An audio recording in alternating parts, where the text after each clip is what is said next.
Hi friends, this video is inspired by my sister Umapumo. The other day she said we need to make our 2025 better than our 2024. I also want to give a shout out to my cousin, the man of God, Lawrence Naidu, who inspired me to add more scriptures on my next video or videos. He said, I quote, "What makes something powerful is scripture, because people want evidence of something, and to back it up with scripture gives it more sense and purpose." Wow, this is so powerful and profound. So be patient with me, please.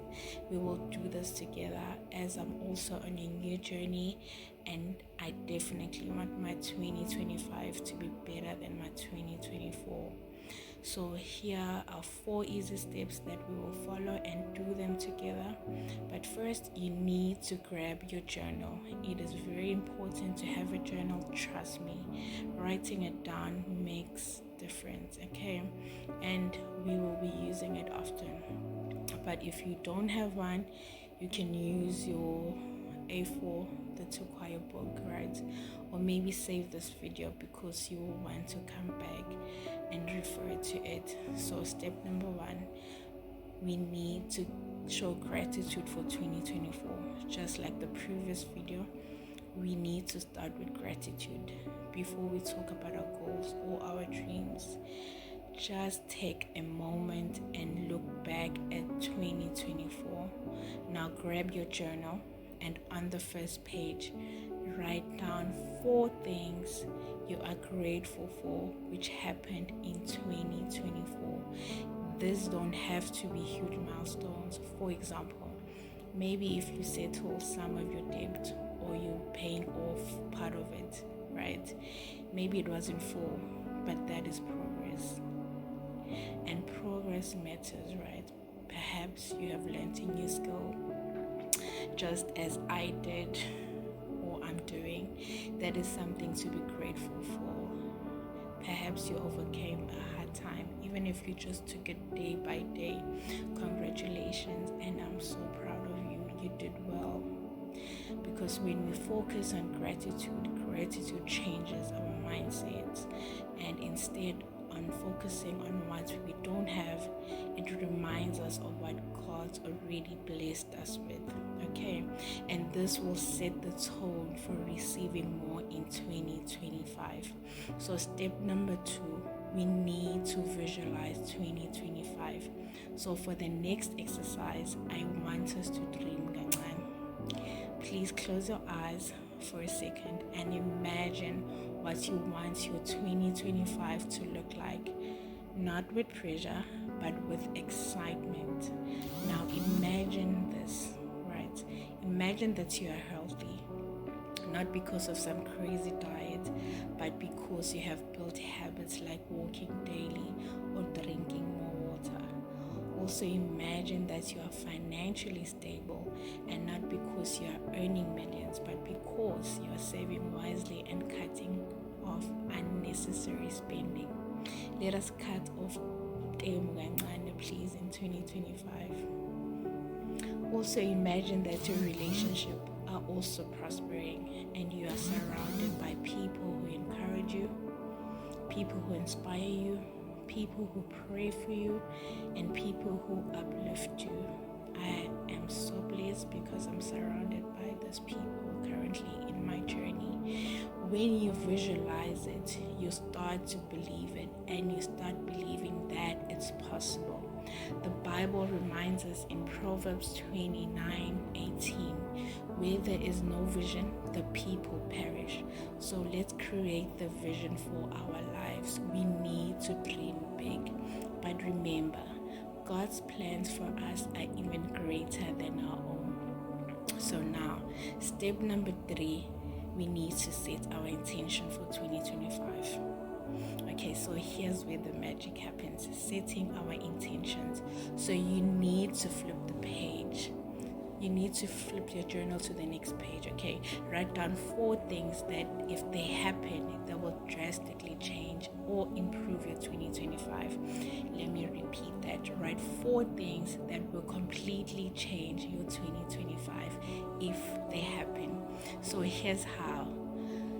So I'll try and make it simple.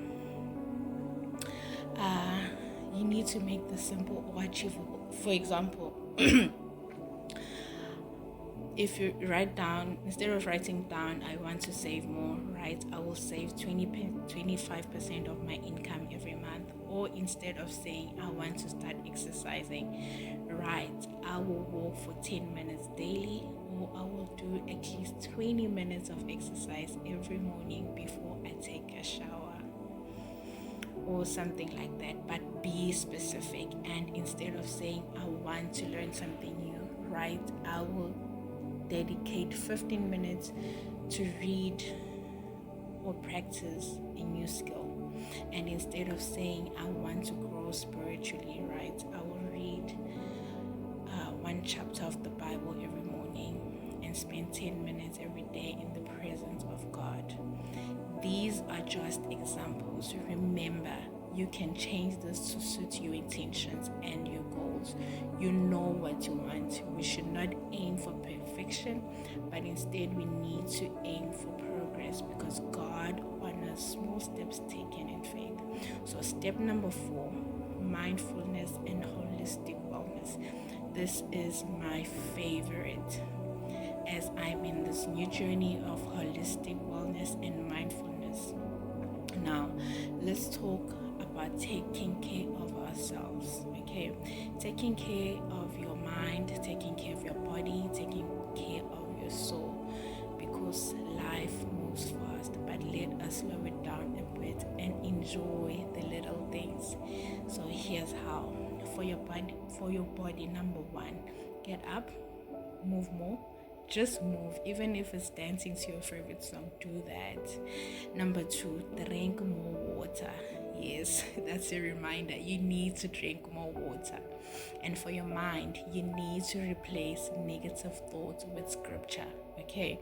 Or try this breathing exercise, which is helping me greatly. Take a deep breath, hold it in. And as you are breathing out, imagine that you are breathing out all negative thoughts. This has helped me greatly. Number 2, try a 5-minute unplug moment. No phone, no screens, just breathe. Okay. Number 3, grab a journal and brain dump all your thoughts, everything. Ubale mama, ubale mtase. Trust me, your brain will thank you. Lastly, for wellness, laugh more. It is free therapy. Watch a funny video. I love Trevor Noah. He makes me laugh out so loud. So you can just call that friend that makes you laugh till you cry, or just laugh at yourself when things get ridiculous, right? This is the reason why I love holistic wellness and mindfulness. It is my favorite, because you feel good inside and out. You show up as your best self, and honestly, who doesn't want that? These practices will keep us centered and connected to God. So in closing, here is the secret formula we are moving with as we'll be entering 2025.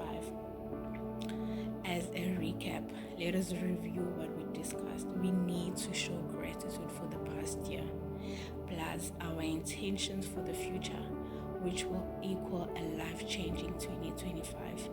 Take time to do this. It will be worth it. And remember, God is with you every step of the way. Ciao, ciao. Thank you so much for spending this moment with me. If this message resonated with you, please like this video and share it with someone who might need to hear it. And subscribe to Pillar and Thrive for more encouragement and support. You've got this.